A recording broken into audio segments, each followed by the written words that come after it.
Savenantaises, Savenantais. Une fois de plus, l'environnement sanitaire nous prive d'un échange direct à l'occasion de la cérémonie des vœux. C'est donc depuis cette courte vidéo que j'ai souhaité vous faire un point sur la maîtrise de notre fiscalité, sur les investissements 2023, sur la fin des services mutualisés et sur le chantier Chaussy-Doux. Près de 3 années se sont écoulées depuis notre élection en mars 2020 et d'importants chantiers se sont succédés.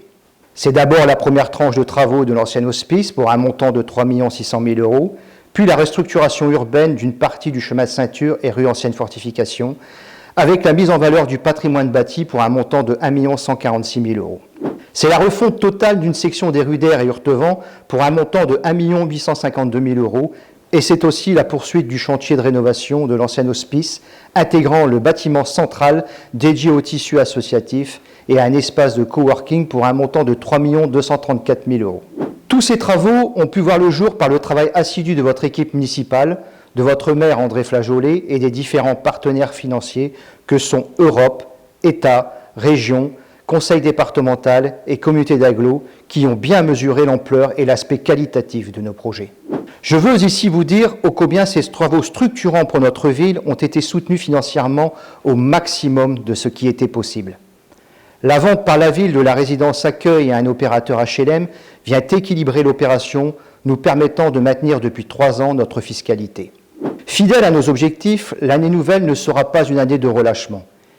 Initiées à la fin du mandat dernier, les études concernant les travaux de refonte totale du chemin de ceinture depuis les écoles à la rue du 11 novembre vont reprendre dès ce mois de janvier.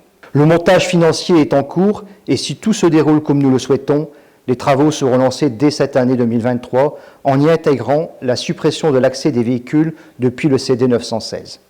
En ce début d'année, c'est également près de 130 000 € de travaux de confortement de voirie qui seront réalisés en zone extra-urbaine.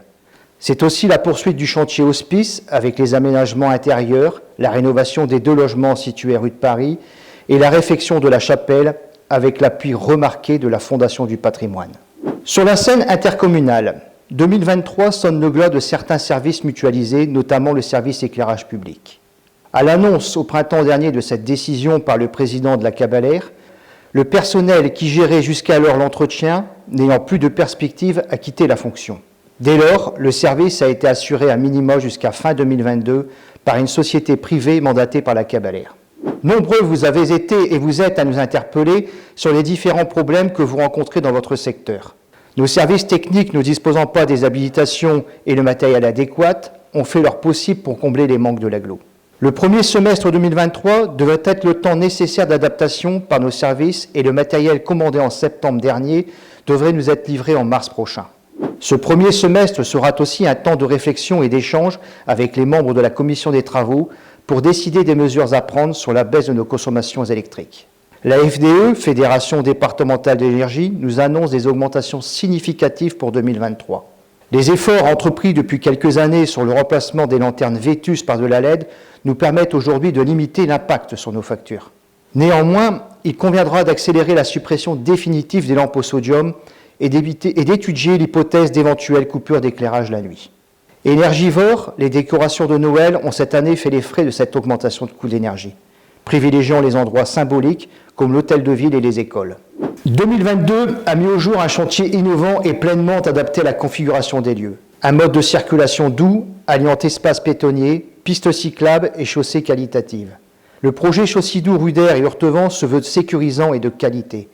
Même s'il manque encore à ce jour quelques panneaux signalétiques, problème d'approvisionnement oblige, vous avez intégré le fonctionnement et pour la majorité d'automobilistes, ralenti tout naturellement votre vitesse.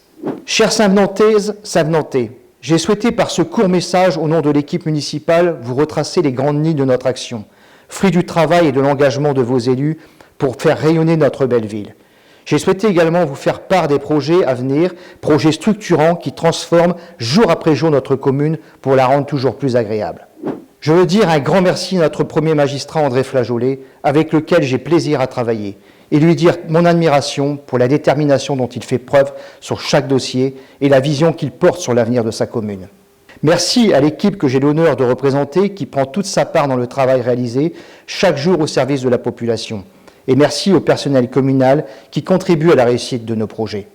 Chers Savenantaises, Savenantais, En ces temps incertains et parfois compliqués, je vous adresse au nom de mes collègues élus tous mes vœux de bonne et heureuse année 2023.